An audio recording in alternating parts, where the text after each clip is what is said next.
खड़े होकर कहा कि बाबरी मस्जिद जिंदाबाद, बाबरी मस्जिद जिंदाबाद। बाबरी मस्जिद जिंदाबाद बोलने का मतलब सिर्फ मुसलमान नहीं, बाबरी मस्जिद जिंदाबाद बोलना इंसाफ जिंदाबाद बोलने के बराबर है। मगर आप कुछ नहीं बोलेंगे, आप खामोश बैठे रहेंगे। सेकुलरिज्म का नाम लेकर तुमने हमारे वोट को हासिल किया, तुमने बिहार को बीजेपी के गोद में डाल दिया, तुमने महाराष्ट्र को मोदी के झोली में डाल दिया, तुमने हिमाचल को अब बीजेपी के झोली में डाल रहे हो। हमारी वजह से मोदी वजीर आजम नहीं बन रहा, तुम सेकुलर नाम निहाद सेकुलर पार्टियों की नाहली की वजह से मोदी वजीर आजम बन रहा है। किसने भारत की पार्लियामेंट में कहा कि 22 जनवरी की बुनियाद जीबी पंत ने रखी, 6 दिसंबर के दिन रखी गई? किसने भारत की पार्लियामेंट में खड़े होकर कहा कि बाबरी मस्जिद जिंदाबाद, बाबरी मस्जिद जिंदाबाद? तुम भी बोल सकते थे मगर नहीं बोलेंगे, सच्चाई को बयान कर सकते थे। बाबरी मस्जिद जिंदाबाद बोलने का मतलब सिर्फ मुसलमान नहीं, बाबरी मस्जिद जिंदाबाद बोलना इंसाफ जिंदाबाद बोलने के बराबर है, संविधान जिंदाबाद बोलने के बराबर है, रूल ऑफ लॉ जिंदाबाद बोलने के बराबर है।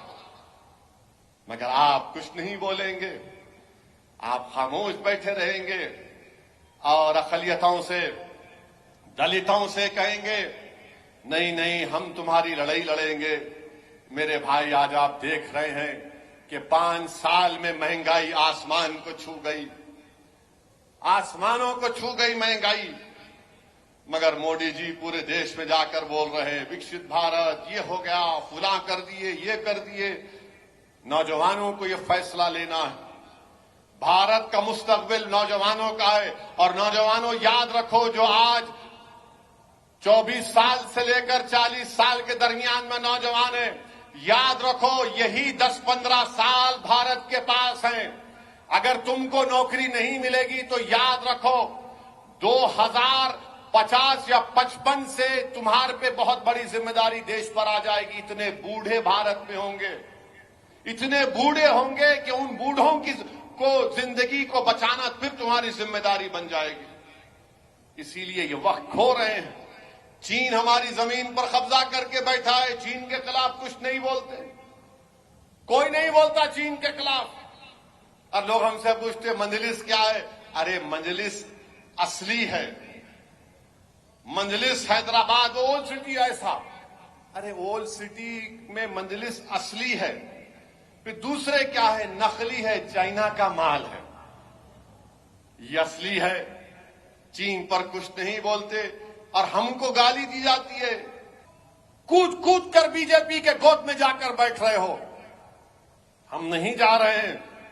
सेकुलरिज्म का नाम लेकर तुमने हमारे वोट को हासिल किया, तुमने बिहार को बीजेपी के गोद में डाल दिया, तुमने महाराष्ट्र को मोदी के झोली में डाल दिया, तुमने हिमाचल को अब बीजेपी के झोली में डाल रहे हो।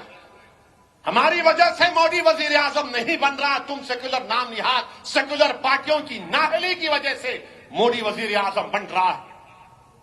तुम मोदी को रोकना तुम्हारा काम है, हम तो खड़े हुए हैं। 2019 का सीएसडीएस का डेटा उठाकर देख लो, जात बरादरियों ने कितने वोट मोदी को दिए, मुसलमानों ने कितने दिए। मेरे अजीज दोस्तों और बुजुर्गों, मेरे मजलिस के रुफ़क़ा, मेरी आपसे गुजारिश है कि आपको और हमको मिलकर काम करना है।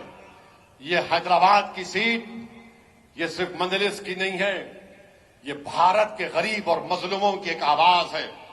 ये हैदराबाद की सीट सिर्फ मजलिस की नहीं है, ये उन गरीबों और मजलूमों की एक पहचान है।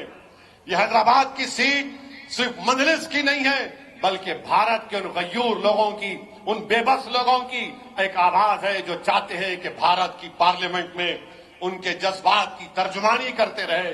ये हैदराबाद की सीट सिर्फ तुम्हारी नहीं है, भारत के उन गयूर नौजवानों की एक आवाज है जो ये समझती है कि हमारे ख्वाबों को पूरा करने की एक आवाज भारत की पार्लियामेंट में, हैदराबाद हो, औरंगाबाद हो, सीमांचल हो या देश के कोने में कहां पर हो, वो आवाज उठे। तो मेरी आप तमाम से गुजारिश है कि मजलिस को मजबूत करिए।